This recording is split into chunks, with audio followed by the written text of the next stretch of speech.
ଓ hello India, କେମିତି ଅଛନ୍ତି ସମସ୍ତେ? ଆଶା କରୁଛି ସମସ୍ତେ ଭଲରେ ଥିବେ। ଆଉ ଚାଲନ୍ତୁ ଇଣ୍ଡିଆର ହିଷ୍ଟ୍ରି ଉପରେ ଟିକେ ନଜର ପକାଇଦେବା, ଆଉ ଏବେକାର ବିକଶିତ ଇଣ୍ଡିଆ ଉପରେ ଟିକେ ନଜର ପକାଇଦେବା। କ'ଣ ଥିଲା ଆଗରୁ ଆଉ କ'ଣ ଏବେ ହେଇଛି ତାରି ଉପରେ ଟିକେ ଡିସ୍କସ୍ କରିବା। ତ ଆପଣମାନେ ଭିଡ଼ିଓ ମାଧ୍ୟମରେ ସଂଯୋଗ ହେଇକି ରୁହନ୍ତୁ ଆଉ ଦେଖନ୍ତୁ, ଭିଡ଼ିଓକୁ ସପୋର୍ଟ କରନ୍ତୁ। तो यही कही रखा चाहूँगी समस्त पाखे। भारत का इतिहास मुगलों के बिना अधूरा है। मुगलों ने भारत में 300 सालों से भी अधिक समय तक राज किया। बाबर, अकबर और शाहजहां से लेकर बहादुर शाह जफर तक कई मुगल शासकों ने दिल्ली की राजगद्दी से भारत में शासन किया। लेकिन कई सवाल आज भी इतिहास के पन्नों से गायब हैं। आखिर मुगल भारत क्यों आए थे? मुगलों ने भारत में अपना साम्राज्य कैसे स्थापित किया? राजपूतों और मराठाओं के रहते कैसे विदेशी ताकतों ने भारत में इतने लंबे समय तक राज किया? आखिर क्या है मुगलों के इतिहास की असली कहानी? आइए इसके बारे में थोड़ा डिटेल। बाबर का असली नाम जहीरुद्दीन मोहम्मद था। उसका जन्म 14 फरवरी 1483 को फरजाना में हुआ था। फरजाना आज के समय में उज्बेकिस्तान के अंदर आता है। बाबर को तैमूर और चंगेज खान का वंशज भी माना जाता है। केवल 12 वर्ष की उम्र में ही बाबर ने फरजाना की राजगद्दी संभालनी शुरू कर दी थी। सन 1707 से 1712 तक बहादुर शाह प्रथम ने राज किया। उसके बाद जहांदर शाह, फारूक सियार, मोहम्मद शाह रंगीला, आलमगीर, शाहजहां तृतीय, अकबर द्वितीय सहित कई राजा हुए। किसी ने भी बहुत अधिक समय तक राज नहीं किया और बहुत कम समय में ही दिल्ली के बादशाह बदलते रहे। वहीं दूसरी ओर अंग्रेज लगातार मजबूत हो रहे थे और कई राज्यों में मुगलों के शासन का अंत हो चुका था। मुगलों के अंतिम शासक बहादुर शाह जफर द्वितीय हुए, जिनकी मौत सन 1862 में म्यांमार में हुई थी। लेकिन बहादुर शाह जफर की मौत से पहले ही मुगल साम्राज्य का अंत हो गया था। सन 1857 मुगल साम्राज्य का दिल्ली में अंतिम समय माना जाता है। तो दोस्तों, ये थी भारत में मुगलों के इतिहास की असली कहानी। $45 ट्रिलियन इंडियन रुपीस में कहे तो 45 लाख करोड़ रुपए ब्रिटिश अपने 200 सालों के राज में भारत से लूट कर ले गए। अंग्रेजों ने भारत पर लगभग 200 सालों तक राज किया और सोने की चिड़िया कहे जाने वाले भारत को जी भर के लूटा। भारत जैसे देश पर कब्जा जमाने में बड़े बड़े एम्पायर्स के पसीने छूट गए थे। आधी दुनिया को जीतने वाले सिकंदर को भी यहाँ से हार मानकर वापस लौटना पड़ा था। मोहम्मद गौरी जैसे एम्परर को 16 बार मुंह की खानी पड़ी थी। तो वही इस जमीन पर अपनी सत्ता जमाने में मुगलों को जमाने लगे थे। लेकिन वही दूसरी ओर ब्रिटेन से मसालों का ट्रेड करने निकली एक छोटी सी कंपनी ने भारत को कैसे अपना गुलाम बना लिया। आखिर ऐसा क्या किया था ईस्ट इंडिया कंपनी ने कि भारत जैसा बड़ा देश चंद लोगों की एक छोटी सी कंपनी के आगे झुक गया? आखिर कैसे अंग्रेजों ने भारतीयों को मूर्ख बनाया और उन्हीं के घर की दौलत को लूट कर ले गए? ऐसा क्या हुआ कि भारत के बड़े बड़े राजा भी अंग्रेजों के आगे बेबस हो गए और कैसे अंग्रेजों ने लगभग 200 सालों तक भारत पर राज किया?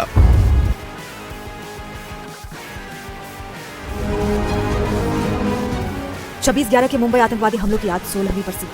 आतंकियों ने इस दिन अंधाधुंध गोलीबारी कर 18 सुरक्षाकर्मियों समेत 166 लोगों की जान ले ली।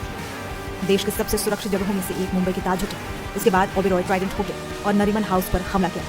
26/11 का मुंबई हमला भारत के इतिहास में दर्ज वो काला दिन है जिसे जाकर भी भुलाया नहीं जा सकता। इस हमले की कहानी में कई कहानियां ऐसी भी हैं जिसकी शायद चर्चा ना हुई, लेकिन वो कहानी सुनकर आपकी रूह जरूर कांप जाएगी। इस वीडियो में हम आपको ऐसी ही एक कहानी बता रहे हैं। उस 3 दिन तक चले ऑपरेशन में 9 आतंकवादी मारे गए। एक आतंकवादी अजमल आमिर कसाब को पुलिस ने गिरफ्तार कर लिया। जब मारे गए आतंकवादियों की लाश को दफनाने की बात आई, जिसके बाद मुंबई पुलिस ने खुफिया तरीके से इन आतंकियों की लाश को ठिकाने लगाया। मुंबई पुलिस के पूर्व कमिश्नर राकेश मारिया ने अपनी किताब लेट मी से इट नाउ में बताया है कि आतंकियों की लाश को किस तरह से दफनाया गया। राकेश मारिया लिखते हैं कि आखिरी वक्त में हमने एक मस्जिद के मौलवी से संपर्क किया और वो लाश दफनाने के लिए तैयार हो। हमने मुर्दाघर के गार्ड को भी भनक नहीं लगी। ताबूत भी अलग अलग डीलर से मंगवाए थे। इसके बाद बॉडी को प्राइवेट एम्बुलेंस। मुंबई 26/11 आतंकी हमले को आज 16 साल हो गए हैं, लेकिन उस काली रात की यादें आज भी ताजा है। आज भी वो यादें जब आती हैं तो हर किसी की रूह कपा जाती है। पूर्वर आप देखिथे मोगल माने इंग्रेज माने आमको पेलना पेल दे पड़े। अब एक छोटिया देश जी कि पाकिस्तान बार बार माओवादी टेरिस्ट मान पूरे बार बार हैरान कर बार बार अटाक करुच्ची ताकू पाने देवाई आम पाखे सबू थी से गुड़ा धूप दे रखी अटाक टाक सेम आ बराबर रखा कहले से जमी आसिक आम साधारण लोक मारिदे पड़े। आमर आर्मी जाऊ तर साधारण लोक अत्याचार करूँ तापर सरकार जान कष्ट आ दुख कौन लोक जान भय कौन तापर किसी तार मतलब आसो सेम सेम रही। उम्र चल ना यार, वही था कोई दिखता जहांगीर तो क्या?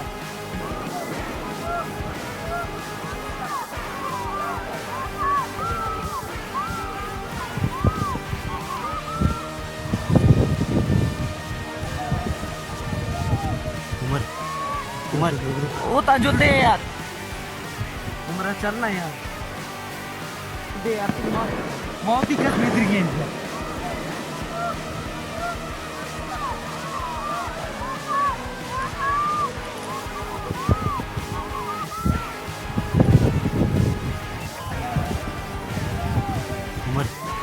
उम्र वो था जो दे यार, उम्र चल ना यार, वही था कोई दिखता जहांगीर तो क्या?